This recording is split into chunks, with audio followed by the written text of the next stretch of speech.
مشرف نے جو ان کے ساتھ ظلم کیا اور انہیں قربانی کا بکرا بنایا تو پوری قوم کی بغیرتی ہے کہ اس وقت خاموش رہی ہے سمیت میرے. ہم کیا کر سکتے تھے؟ جابر حکمران ہم پہ مسلط تھے. دیکھیں کمزوریاں ہر انسان میں موجود ہوتی ہیں اور اس کا یہ مطلب نہیں ہے کہ کسی ایک بندے کو آپ قربانی کا بکرا بنائیں. وہ کہتے ہیں نہیں جی ان کو تو امریکہ مانگ رہا تھا، ہم نے ان کے حوالے نہیں کیا، یہی ان کے لیے بہت بڑا اجر ہے. تو وہ اکیلے تو نہیں تھے جو ان پہ الزامات لگتے ہیں. اس لیے آپ دیکھیں اس وقت ڈاکٹر سمر بھی تھے جب وہ بٹن دبایا جا رہا تھا، ڈاکٹر عبد القدیر بھی تھے. دونوں کی کنٹریبیوشن ہے. کرٹیکل جو چیز تھی، زیادہ کام اٹامک انرجی کا ہے لیکن اس میں جو آپ سمجھ لیں دل ہے نا اس کا، وہ کام ڈاکٹر عبد القدیر نے کیا تھا. ظاہر ہے کہ انہی کی قربانیاں تھی. وہ پاکستان کے پاس ٹیکنالوجی آئی. اس لیے میں سمجھتا ہوں کہ پاکستان کا ہر بچہ، پاکستان ایز اے نیشن، یہ پورا ملک، یہ ان کے مرہون منت ہے جو انہوں نے اتنی بڑی پاکستان کو اچیومنٹ کروائی ہے. میں کہتا ہوں جی محمد علی جناح اور ڈاکٹر اقبال کے بعد اگر کوئی تیسرا بندہ ہے نا جس پہ پوری پاکستانی قوم متفق ہے تو تیسرا نام جو ہے نا وہ ڈاکٹر عبد القدیر ہے. جو ان کو تکلیفیں اس قوم سے اٹھانی پڑی، اس پہ اس قوم کو بھی معاف فرما اور اس کے اگینسٹ جو انہوں نے صبر کیا اس صبر پہ انہیں اجر عظیم عطا فرما. السلام علیکم ورحمۃ اللہ. لا حول ولا قوة الا باللہ، حسبنا اللہ ونعم الوکیل. یا حی یا قیوم برحمتک استغیث، لا الہ الا انت سبحانک انی کنت من الظالمین. اللہم صلی علی محمد وعلی آل محمد واصحاب محمد اجمعین الی یوم الدین، آمین. ڈاکٹر عبد القدیر خان انتقال فرما گئے رحمہ اللہ تعالی. اللہ تعالیٰ ان کی مغفرت کرے، انہیں نیک کاموں کا اجر دے اور ان کی برائیوں سے درگزر فرمائے. ہماری دعائیں ان کے ساتھ ہیں. باقی ہم اس مجلس کے اینڈ پہ میں ہر دفعہ جو فوت شدگان ہیں ان کے لیے دعا کرواتا ہوں. انشاءاللہ اس دعا کا حصہ انہیں بھی پہنچ جائے گا انشاءاللہ. باقی ڈاکٹر عبد القدیر صاحب کے حوالے سے چونکہ وہ ایک سینسٹیو ادارے سے تعلق رکھتے تھے، میں نے یہ سارے ادارے وزٹ بھی کیے ہوئے ہیں. میں بالکل چونکہ میرا بھی تعلق رہا ہے. اب ان کی جو خدمات ہیں وہ جنرل تو آپ کو پتہ ہیں، باقی جو ان کی کنٹریبیوشنز ہیں یا انٹرنل چیزیں ان کو تو ہم یہاں بیٹھ کے سینسٹیو ایشوز کو ڈسکس نہیں کر سکتے. باقی ان کی جو پاکستان کے ساتھ یا اسلام کے ساتھ کمٹمنٹ تھی اس کے اوپر تو کسی کی دوسری رائے نہیں ہے. اور مشرف نے جو ان کے ساتھ ظلم کیا اور انہیں قربانی کا بکرا بنایا تو پوری قوم کی بغیرتی ہے کہ اس وقت خاموش رہی ہے سمیت میرے. ہم کیا کر سکتے تھے؟ جابر حکمران ہم پہ مسلط تھے لیکن کم از کم اب قوم کو اجتماعی طور پہ ان کی اس موت کے وقت معافی مانگنی چاہیے، اللہ کے حضور ان کے لیے دعا کرنی چاہیے. ان کی زندگی میں تو ہم عوام الناس تو مانگتی رہی، جماعت اسلامی نے بھی کافی مسئلہ اٹھایا، ہماری عدلیہ نے بھی بڑا شرمناک رول ادا کیا. آخری وقت تک ان کی پٹیشن فائل تھی کہ انہیں عام پھرنے کی اجازت دی جائے. باقی جو لوگ ان کے ساتھ ظلم ہوا اس کا دفاع کرنے کے لیے بڑی باتیں کرتے ہیں. دیکھیں کمزوریاں ہر انسان میں موجود ہوتی ہیں اور اس کا یہ مطلب نہیں ہے کہ کسی ایک بندے کو آپ قربانی کا بکرا بنائیں. وہ کہتے ہیں نہیں جی ان کو تو امریکہ مانگ رہا تھا، ہم نے ان کے حوالے نہیں کیا، یہی ان کے لیے بہت بڑا اجر ہے. تو وہ اکیلے تو نہیں تھے جو ان پہ الزامات لگتے ہیں. پاکستان میں تو ایک سوئی نہیں کوئی باہر لے کے جا سکتا اس سینسٹیو چیزوں کی، کیونکہ اوور آل تو ساری سیکیورٹی ہماری ریاستی اداروں کے پاس ہے. ایک بندے کو قربانی کا بکرا تو وہ تو شکیل افریدی کو بھی مانگ رہے ہیں کتنے عرصے سے، آپ نے اس کو بھی تو جیل میں رکھا ہوا ہے نا، تو نہیں حوالے کیا. حالانکہ میں سمجھتا ہوں کہ ڈاکٹر عافیہ صدیقی کے مقابلے پہ اس خبیث کو اگر ہم حوالے کر بھی دیں اس کو تو اپنی سزا مل چکی ہے جو کچھ اس نے پاکستان کی بدنامی کروانی تھی. شکیل افریدی نے، وہ جو ڈاکٹر تھا وہ اسامہ بن لادن کا اس نے جو پوری کی تھی، وہ دیں مردود ہمارے کس کام کے ان کے حوالے کریں غدار کو. اس کے بدلے میں ہم اپنی اس بہن کو یہاں واپس لیں، کر لیں ادلا بدلا. لیکن ہمارے حکمرانوں کی نہ پچھلے حکمرانوں کی جرت تھی کہ وہ بات کریں، نہ اس حکمران کی جرت ہے کہ یہ سامنے بیٹھ کے یہ بات کریں. ہاں ادھر تقریریں ان لوگوں سے کروا لیں جتنی مرضی، یہاں وہ باتیں کریں گے. تو اس طریقے سے ڈاکٹر عبد القدیر صاحب کے ساتھ بھی میں سمجھتا ہوں کہ اس قوم نے جس طرح اپنے سارے محسنین کے ساتھ یہ کرتے رہی ہے، محمد علی جناح سے لے کے آج تک ان کے ساتھ بھی کوئی اچھا سلوک نہیں تھا. عوام الناس ان کے لیے دعا کرتی تھی. باقی ان میں بشری کمزوریاں موجود تھیں، وہ میرے پاس فرسٹ ہینڈ نالج ہے، لیکن وہ تو پاکستان میں اکثر ایلیٹ کلاس کے اندر اس طرح کی کمزوریاں موجود ہوتی ہیں. لیکن اس شخص کی ایک قربانی تھی کہ اس نے اپنی لائف کا جو پیک تھی جس وقت اس وقت اس بندے نے اپنی لائف کو سٹیک پہ لگا کے پاکستان کے لیے اتنی بڑی قربانی کی. اور اس کے بعد پھر ذوالفقار علی بھٹو کو بھی سلام ہے کہ انہوں نے ان کو انڈورس کر کے. ویسے اٹامک انرجی کا جو ادارہ ہے نا، پاکستان اٹامک انرجی کمیشن، یہ تو 50s میں ہی قائم ہو چکا تھا، اور پاکستان جو ایٹمی طاقت بنا اس میں میجارٹی رول اسی ادارے کا ہے. لیکن اس میں جو سب سے کرٹیکل ایک سٹیج تھی، وہ جو سٹیج ہے وہ ڈاکٹر عبد القدیر خان نے پاکستان کو عبور کروائی ہے. اب وہ سینسٹیو باتیں ہیں مجھے کیمرے میں کرنے کی، ویسے آپ نیٹ پہ پڑھ جائیں تو آپ کو پتہ چل جائے گا. کیونکہ میں اس لیے کہہ رہا ہوں کہ جو اٹامک انرجی کے لوگ ہیں نا، وہ ان سے بڑے جیلس ہوتے ہیں. یہ علیحدہ سے ان کا ادارہ ہے اپنا کوٹا، یہ خان ریسرچ لیبس، جسے کوٹا بھی آپ کہتے ہیں، ریسرچ لیبس کہتے ہیں، ویسے وہ خان ریسرچ لیبس ہے، KRL. اور یہ ہے Pakistan atomic energy commission, PAEC. یہ دونوں الگ ادارے ہیں. اس لیے آپ دیکھیں اس وقت ڈاکٹر سمر بھی تھے جب وہ بٹن دبایا جا رہا تھا، ڈاکٹر عبد القدیر بھی تھے. دونوں کی کنٹریبیوشن ہے. کرٹیکل جو چیز تھی، زیادہ کام اٹامک انرجی کا ہے، لیکن اس میں جو آپ سمجھ لیں دل ہے نا اس کا، وہ کام ڈاکٹر عبد القدیر نے کیا تھا. ظاہر ہے کہ انہی کی قربانیاں تھی. وہ پاکستان کے پاس ٹیکنالوجی آئی اور پھر یہاں پہ محنت کے بعد.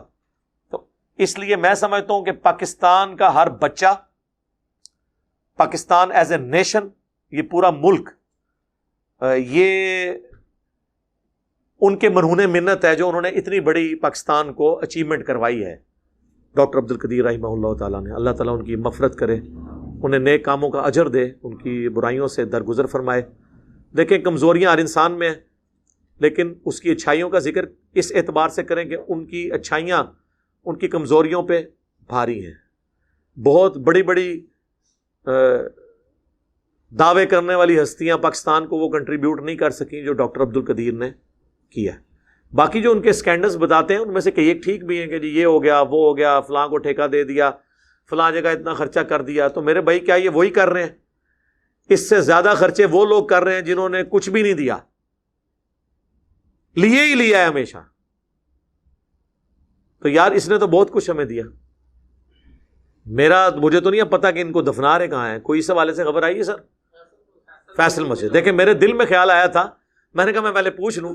میرے دل میں خیال تھا کہ فیصل مسجد میں آپ نے وہ ایک اپنے بابا جی تو وہاں پہ دفنائے ہوئے ہیں، ضیاء الحق صاحب، جو ہمیں وہ دہشت گردی کا افریت دے کے چلے گئے، اور پاؤڈر کلچر اور ہیروئن کلچر اور کلاشنکوف کلچر.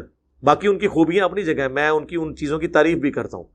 پاکستانی فوج میں جو مذہب کا ایلیمنٹ غالب ہے، یہ سارا انہی کو کنٹریبیوشن جاتی ہے، لیکن ان کے ساتھ کمزوری ہوئی تو یہ تو زیادہ اہل ہے. اب یہ نہ ہو کہ ان بابا جی کے ساتھ دفن کر دیں، ان کو لادہ دفن کریں اور مزار نہ بنائیں. بھائی مزار شزار بنانے کی ضرورت نہیں. وہاں قبر کا یہ فائدہ ہے کہ جتنے شادی شدہ نئے جوڑے ہیں وہ فیصل مسجد کی زیارت کے لیے جاتے ہیں. تو پورا پاکستان آلموسٹ وہاں جاتا ہے، باہر سے بھی لوگ آتے ہیں. تو جب بھی وہاں سے کوئی گزرے گا ان کے لیے دعا کرے گا. باقی اگر کوئی نہ بھی کرے، جن لوگوں نے اپنی زندگی میں اچھے کام کیے ہیں ان کو مسلمانوں کی دعاؤں کا حصہ آٹومیٹکلی ملتا ہے. لیکن ہمیں یہ حکم ہے ربنا اغفر لنا ولاخواننا الذین سبقونا بالایمان، اے رب ہماری بھی مغفرت فرما، اور ہم سے پہلے جو ایمان کی حالت میں دنیا سے چلے گئے ان کی بھی مغفرت فرما، اور ہمارے دل میں ان کے لیے کوئی میل باقی نہ رکھ. یہ ہمیں دعا سکھائی گئی ہے. میت کے لیے دعا کرنے کا اللہ نے ہمیں حکم دیا ہے. بخاری مسلم دونوں میں حدیث ہے کہ ابو عامر جب فوت ہوئے تو نبی علیہ السلام کو ان کی وفات کی خبر پہنچی تو آپ نے یوں ہاتھ بلند کیے حتیٰ کہ بغلوں کی سفیدی نظر آ گئی، کیونکہ نبی علیہ السلام کا عمومی لباس چادر اور تہمت تھی. اور آپ نے ہاتھ اٹھا کے کہا اللہ ابو عامر کو بخش دیے اور اسے قیامت والے دن اپنی کثیر مخلوق پر فضیلت عطا فرمائی. آپ کی دعا تھی. ابو داؤد ترمذی میں تو میت کی دعا تو ہے نا، اللہم اغفر لحینا و میتنا. یہ ساری دعائیں موجود ہیں. تو میرا خیال ہے یہ ساری دعائیں ہمیں ان کے حق میں کرنی چاہیے، اور ہماری دعاؤں میں ان کو حصہ آٹومیٹکلی پہنچ رہا ہے. السلام علینا وعلی عباد اللہ الصالحین کے تحت جو بخاری مسلم میں آتا ہے، زمین و آسمان میں ہر نیک بندے تک سلام پہنچ جائے گا. بہرحال وہ اسلام کے ساتھ ان کی عقیدت تھی. آخری وقت میں تو ظاہر ہے وہ بڑے مایوس ہوئے ہیں جو کچھ اس قوم نے ان کے ساتھ کیا. بہرحال قوم نے دیا بھی بہت کچھ ان کو، لیکن اس سے زیادہ کے حقدار تھے. جس تکلیف سے انہیں، جس کرب سے ان آخری 20 سالوں میں آلموسٹ 9/11 کے بعد آپ کہہ لیں گزرنا پڑا ہے، تو وہ اپنی جگہ. باقی ہے کہ میرا خیال ہے prime minister, army chief at least ان دونوں کو تو جنازے میں خود شامل ہونا چاہیے اسلام آباد کے اندر ایک گڈ جیسچر کے طور پہ، اور اس خبر کو بڑھا چڑھا کر پیش کرنا چاہیے. کوئی کسی سے ڈرنے کی ضرورت نہیں ہے. ہمیں فخر ہے. میں کہتا ہوں جی محمد علی جناح اور ڈاکٹر اقبال کے بعد اگر کوئی تیسرا بندہ ہے نا جس پہ پوری پاکستانی قوم متفق ہے، تو تیسرا نام جو ہے نا وہ ڈاکٹر عبد القدیر کا ہے. اگر کوئی کہتا ہے ان سے کوئی بھاری پرسنالٹی ہے جس کو سارے پسند کرتے ہوں، سارے فرقوں کے، سارے پولیٹیکل جماعتیں، ایون وہ لوگ جنہوں نے ان کو یہاں تک پہنچایا، وہ بھی صرف کمزوری اپنی آقاؤں کے آگے شو کرتے ہیں، ادروائز وہ بھی ان سے محبت کرتے ہیں. اور وہ نظر بند تھے اپنے گھر میں، یہ نہیں تھا کہ انہیں جیل میں پھینکا ہوا تھا، لیکن پھر بھی یار یہ کہنا آسان ہے. آپ کو دنیا کی ہر فیسلٹی دے کے ایک جگہ بٹھا دیا جائے نا اپنے گھر کے اندر بھی، تب بھی انسان کی ایک نیچر ہے، وہ نہیں رہ سکتا، اس کا بھی دل کرتا ہے باہر نکلے. نظر بندی ہوتی ہے. لوگ تو بڑے آسانی سے کہہ دیتے ہیں جی گھر کے اندر نظر بند ہے. گھر کے اندر کتنی دیر آپ رہ سکتے ہیں؟ باہر تو نکلنا ہی پڑتا ہے کبھی نہ کبھی. آپ نہ نکلیں ایک سال کے لیے، جناب آپ ذہنی مریض بن جائیں. چاہے آپ کو دنیا کی ہر فیسلٹی ہو، آپ پوری دنیا کی خبریں آپ کے پاس آ رہی ہوں، انٹرنیٹ آپ کے پاس ہو، سب کچھ ہو، گھر میں رہ نہیں. انسان کی اللہ نے نیچر ایسی بنائی ہے کہ اس کو باہر نکلنا پڑتا ہے. ہمیں پتہ نہیں چلتا. ہم دن میں ایک دفعہ، یہ کورونا کے دنوں میں جب لاک ڈاؤن ہوا تھا، کیا حالت ہوئی تھی ہماری. سب سے زیادہ طلاقیں اور میاں بیوی کی لڑائیاں ان دنوں میں ہوئی ہیں، کیونکہ میاں بیوی کو اتنی دیر کٹھے رہنے کی کبھی عادت ہی نہیں تھی.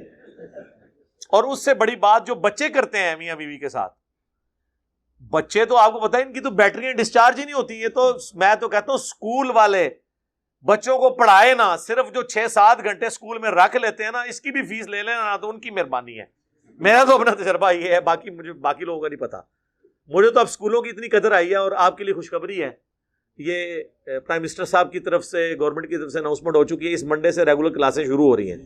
اور آپ کو پتہ نہیں ہے اس کے جو برے اثرات ہوئے ہیں ایز اے نیشن ہمارے اوپر، ہمارے بچوں کے اوپر. اور کتنے لوگوں کا روزگار فارغ ہو گیا، کتنے ٹیچرز فارغ ہوئے ہیں. اور یہ جو گاڑیوں کے وینوں والا چکر تھا، وہ تو بیچارے بے روزگار ہو گئے.